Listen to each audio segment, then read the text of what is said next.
Assalamualaikum warahmatullahi wabarakatuh. Organisasi menjadi hal yang penting dalam bisnis internasional. Maka dari itu, di sini kami akan menjelaskan tentang organisasi-organisasi yang ada dalam bisnis internasional.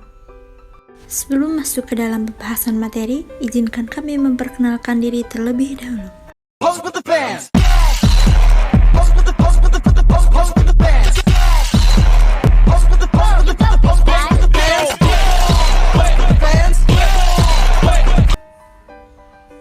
Organisasi bisnis internasional. Yang pertama yaitu ada arsitektur organisasi. Bentuk atau desain terbentuknya sebuah organisasi yang menjadi pusat struktur organisasi adalah sumber daya manusia. Mengapa demikian? Karena manusia sebagai penggerak sumber organisasi, sumber daya manusia. Komponen vital yang menggerakkan perusahaan dan membawa perusahaan ke tingkat tertinggi atau terendah pencapaiannya. Rangkaian tahapan harus dimaksimalkan, mulai dari perencanaan, rekrutmen, pengembangan, pelatihan, dan pemberian kompensasi dengan tujuan menciptakan karyawan yang berkompeten dan mampu bertahan dalam sistem perusahaan, serta mampu bersaing dengan sumber daya manusia di luaran. Yang selanjutnya ada struktur organisasi formal. Pembagian organisasi ke dalam bagian kecil sehingga tugasnya lebih rinci dan lebih kuat. Pembagian formal, cara kerja, divisi, produk, operasi nasional, dan fungsi. Yang kedua yaitu ada lokasi tanggung jawab dalam pembuatan keputusan struktur. Yang ketiga yaitu adalah pembentukan mekanisme integrasi untuk mengkoordinasi kegiatan subunit seperti tim multidisiplin atau komite regional. Selanjutnya yaitu ada struktur organisasi juga terdiri dari 3 dimensi. Yang pertama diferensiasi vertikal, atasan dan bawahan yang mengedepankan sisi tanggung jawab. Yang kedua yaitu diferensiasi horizontal, bawahan dengan bawahan, atasan dan atasan, yang mana berhubungan dengan estafet tugas. Yang ketiga yaitu pendirian mekanisme integrasi, seperti pembagian tugas dan tanggung jawab sesuai dengan jabatan. Sistem kontrol dan insentif. Sistem kontrol dan insentif berhubungan dengan alat ukur yang digunakan untuk menentukan keberhasilan dan kegagalan perusahaan dalam mencapai target.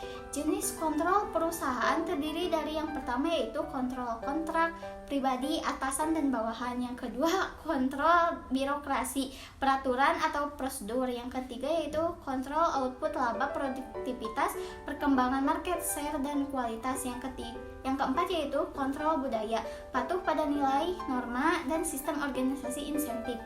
Insentif berkaitan dengan evaluasi dari penilaian kinerja oleh administrator dan ketika telah mencapai bahkan melebihi targeting perusahaan, maka akan diberikan aspirasi baik berupa insentif, bonus, dan hal lainnya seperti reward. Proses dalam organisasi, serangkaian cara untuk membuat keputusan dalam bekerja.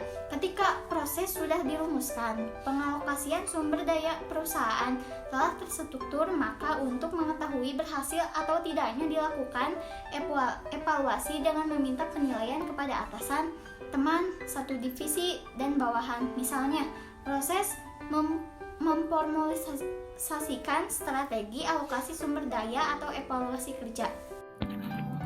Organisasi merupakan kegiatan kolektif yang terdiri dari beberapa sumber daya manusia dengan kultur yang berbeda.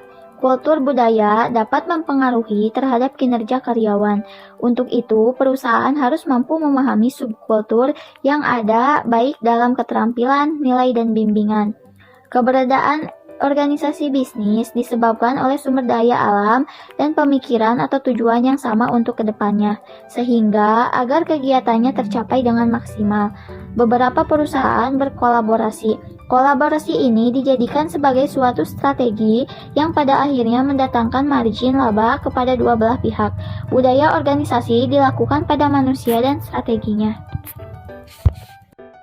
Proses perencanaan untuk peningkatan global harus melalui sistem kontrol perusahaan yang benar-benar sudah siap meluaskan pasar ke dunia luar. Yang selanjutnya yaitu perubahan organisasi. Perubahan organisasi bisa disebabkan oleh yang pertama target pasar, yang kedua mekanisme dan strategi yang perlu di-upgrade, yang ketiga yaitu perkembangan zaman, yang keempat adalah problem baru yang tidak disangka.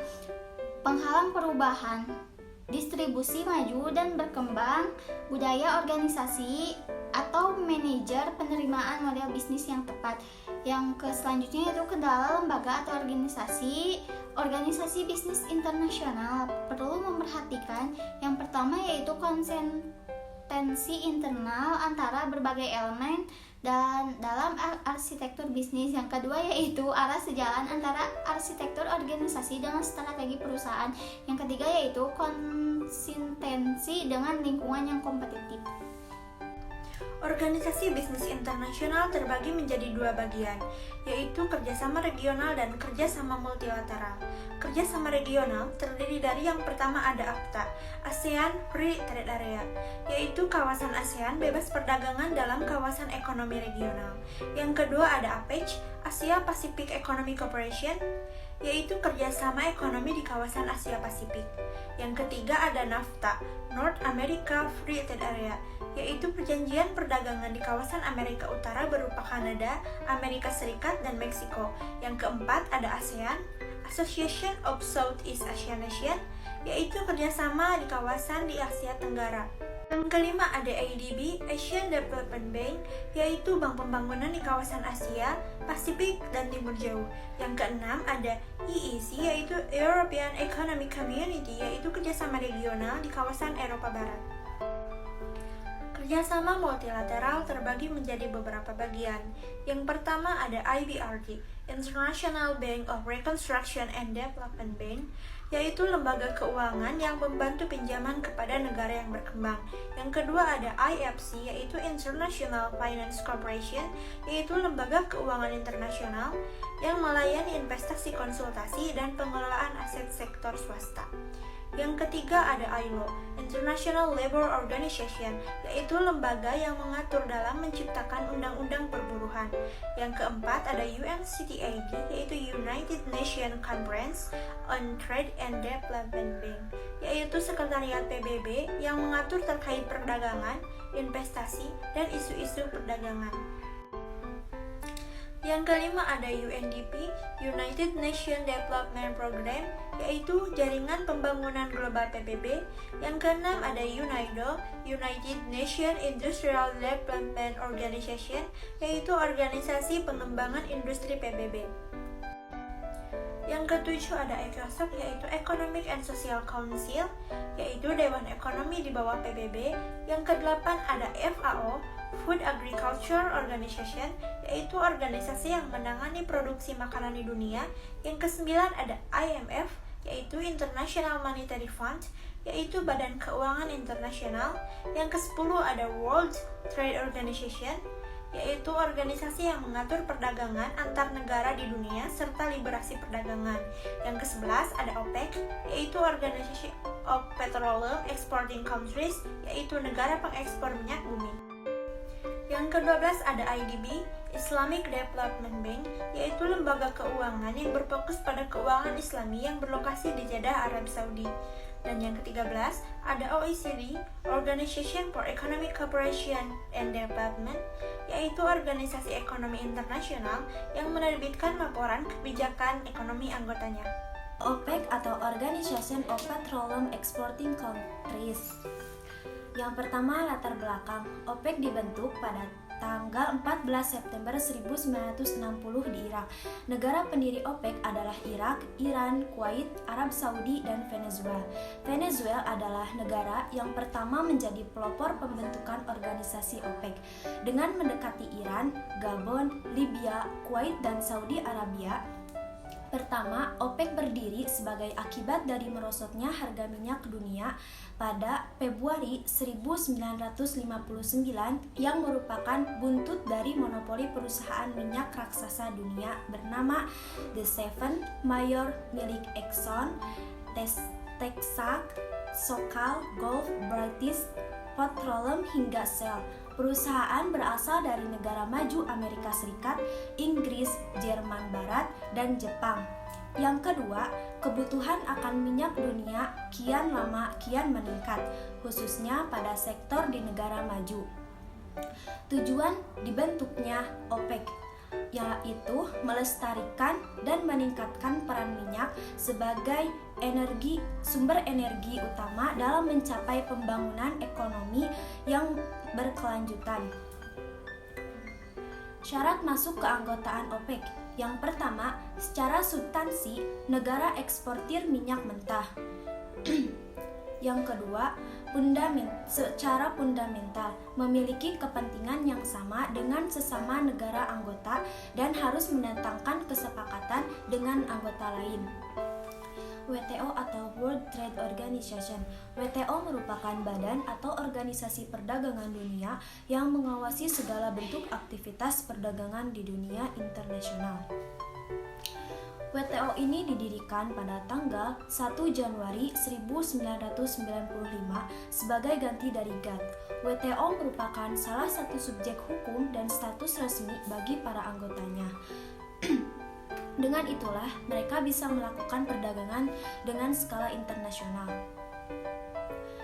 Maksud dan tujuan didirikannya badan atau organisasi WTO adalah untuk menciptakan kesejahteraan bagi para anggotanya melalui perdagangan internasional.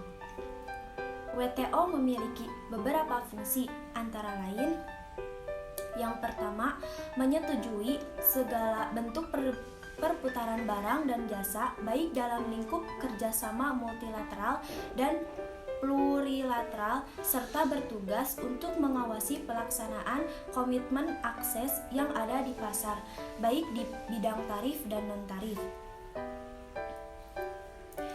Yang kedua, mengawasi segala praktik perdagangan internasional secara regional dan meninjau kebijaksanaan perdagangan negara atau anggotanya melalui prosedur notifikasi. Yang ketiga, sebagai forum tempat penyelesaian berbagai macam jenis sengketa dan menyediakan mekanisme konsiliasi dengan tujuan untuk mengatasi sengketa perdagangan yang timbul. Yang keempat, menyediakan berbagai macam bantuan teknis yang dibutuhkan oleh para anggotanya, termasuk bagi negara yang sedang berkembang. Yang kelima, mengurangi segala bentuk hambatan perdagangan dunia dengan melakukan program perundingan pertukaran profesi di bidang perdagangan secara terus-menerus. AFTA atau ASEAN Free Trade Area adalah salah satu jenis organisasi perdagangan internasional, namun tidak seluas WTO cakupannya. Jika WTO mencakup seluruh dunia, namun dalam AFTA anggotanya dikhususkan bagi negara-negara yang ada di kawasan Asia Tenggara, yakni Indonesia, Vietnam, Myanmar, Singapura, Malaysia, Thailand, Kamboja, Brunei Darussalam, Laos, dan Thailand. Organisasi ini dibentuk pada KTT keempat di Singapura tahun 1992. AFTA memiliki dua tujuan utama, yakni yang pertama, untuk meningkatkan daya asing ekonomi terutama dalam bidang perdagangan dalam upaya untuk menjadikan ASEAN sebagai basis produksi pasar dunia. Yang kedua, untuk meningkatkan perdagangan antara negara ASEAN dan dunia serta menarik para investor asing untuk menanamkan modalnya di kawasan ASEAN. APEC merupakan salah satu organisasi yang berfokus pada kerjasama ekonomi di Asia Pasifik yang didirikan pada tahun 1989, berbeda dengan organisasi perdagangan lain seperti WTO dan AFTA yang mengharuskan adanya sebuah perjanjian atau kesepakatan. Namun, dalam APEC yang ditekankan adalah komitmen dan sukarela dari para anggotanya. Keberadaan APEC bertujuan untuk menguatkan atau mengukuhkan pertumbuhan dan perkembangan ekonomi serta mempererat komunikasi dan interaksi negara-negara di Asia Pasifik. OECD merupakan singkatan dari Organization for Economic Cooperation and Development.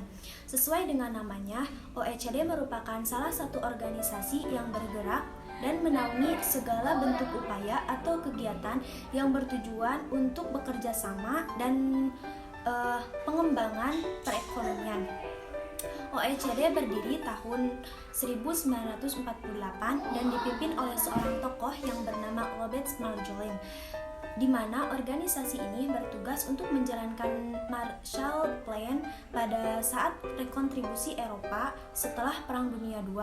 Namun, seiring berjalannya waktu, tepatnya pada tahun 1961, anggota OECD bertambah dan sudah menambahkan negara-negara non-Eropa. Jumlah anggota OECD kurang lebih terdiri dari 30 negara yang menerima prinsip-prinsip demokrasi dan ekonomi pasar bebas. Yang terakhir, NAFTA. NAFTA merupakan sebuah kesepakatan atau perjanjian perdagangan bebas yang menaungi negara-negara di bagian Amerika Utara.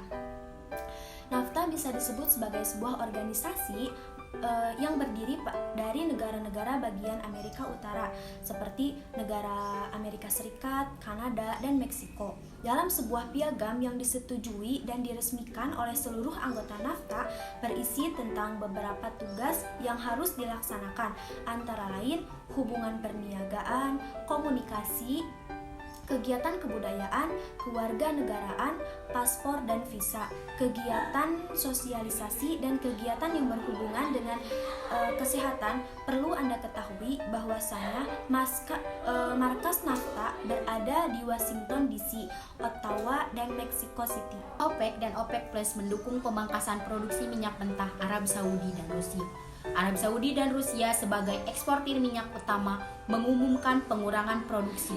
Pemangkasan ini terjadi akibat resesi yang terdampak dari 3 kasus yang akhir-akhir ini diperbincangkan dunia. 1. Pengetatan moneter bank sentral. 2. Perang berkelanjutan Rusia dan Ukraina. 3. Giro Covid Cina, yang mana ketiga kasus tersebut menyebabkan harga minyak tidak stabil. Pengetatan moneter merupakan peningkatan suku bunga akibat tingginya spending and borrowing. Ketika suku bunga meningkat, maka jumlah uang yang beredar perlu dibatasi. Karena jumlah uang yang beredar menjadi faktor inflasi meningkat. Dampak perang Ukraina dan Rusia sangat besar terhadap ekonomi dunia. Serangan yang dilakukan Rusia membuat harga pangan, utamanya gandum dan energi, melonjak. Hal tersebut juga membahayakan negara, terutama kelompok miskin, industri pupuk, dan biaya transportasi yang berdampak ke harga barang dan makanan warga. Giro Covid Cina juga menjadi salah satu pemicu melemahnya permintaan produksi, karena dipicu lambatnya pemulihan ekonomi Cina setelah pencabutan pembatasan pandemi. Hal tersebut merupakan hambatan ekonomi makro global dan kenaikan suku bunga oleh bank sentral. Negara yang begitu terdampak dari pemangkasan produksi minyak adalah Amerika Serikat, karena jumlah suku cadangan minyak di Amerika Serikat sudah digunakan untuk menutupi kekurangan yang terjadi. Para analisis memperkirakan penurunan persediaan minyak mentah sekitar 1 juta barel per 30 Juni kemarin di Amerika Serikat.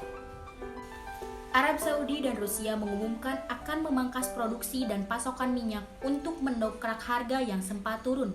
Dikutip dari CNN, disebutkan negara pengekspor minyak terbesar akan memotong produksi hingga 1 juta barel per hari hingga Agustus.